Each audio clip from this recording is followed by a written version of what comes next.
Former Politburo member and now the party's theory advisor, Mr. Somsavath Lengsavad and his delegation on Friday visited the Thanalang Dry Port or TDP and Vientiane Logistics Park or VLP, providing guidance on the effective operation of the mega project.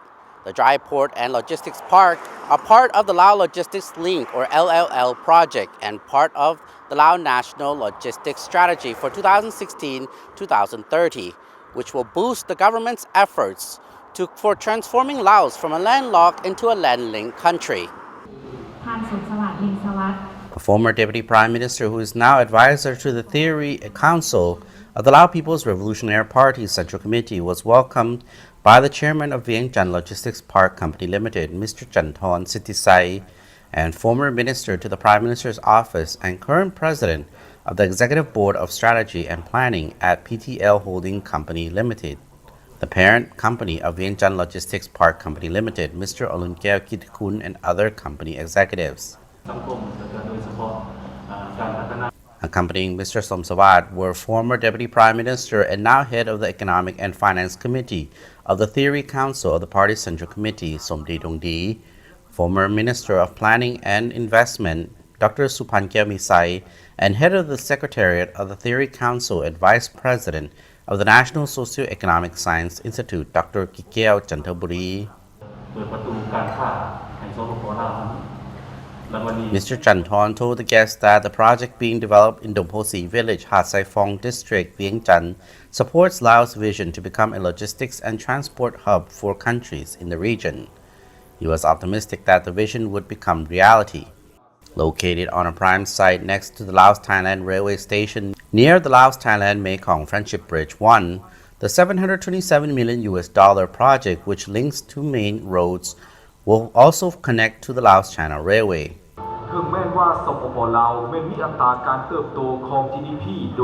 The project comprises 5 zones offering various incentives and investment opportunities for investors, including tax breaks.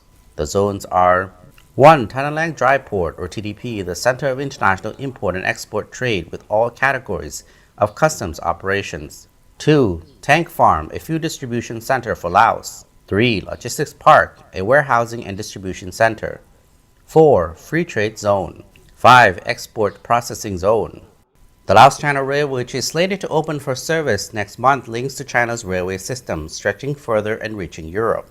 The Dry Port and Logistics Park are part of the Laos Logistics Link or LLL project and part of the Lao National Logistics Strategy for 2016 to 2030, which will boost the government's efforts to transform Laos from a landlocked into a land-linked country.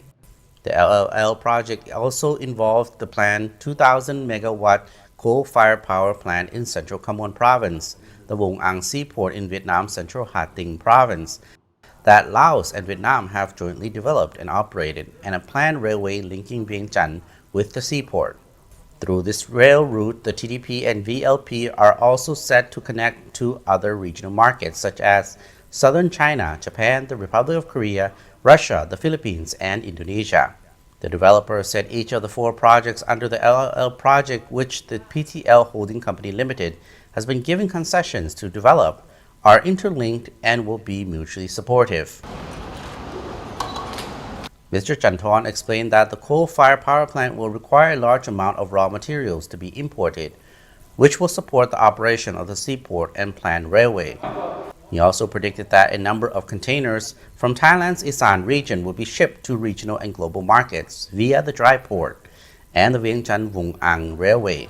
The Dry Port developer told Mr. Somsavath and his delegation that parallel rail tracks will be built inside the Dry Port to enable the transfer of containers between Laos, Thailand, and the Laos-China Railway, which have different track sizes. Managing Director of the Dry Port, Sakon Pilangam, told the delegation that the Dry Port, whose soft opening took place in September, acts as a border checkpoint for freight, similar to a seaport-based or airport-based transit area or international arrival zone, where procedures are streamlined to enable the free flow of trucks and freight. Mr. Sakon said the streamlined procedures and management by the Dry Port are expected to reduce transport costs and increase business competitiveness. It is expected that the cross-border transport costs, especially at the Friendship Vientiane Nong Khai border crossing, will fall by 40% from current prices by 2025. Mr. Somsavath praised the developer on the work done to bring the project to fruition and pledged to extend support for the project. He underlined the need for the developer to hold talks with all the stakeholders preparing for service to ensure that the dry port is made good use of by businesses. TDP is a dry port of international importance approved by the UNESCAP through resolutions on the Intergovernmental Agreement on Dry Ports, adopted in Bangkok on May 1, 2013. Tanalang Dry Port topped the list of development priorities in the Lao National Logistics Strategy from 2016 to 2020, adopted by the Prime Minister Decree No. 158/GOL, dated May 27, 2015. An action plan that aims to radically transform Laos from being landlocked to a land link within the region. Subakson Silapet, LNTV English News Team report.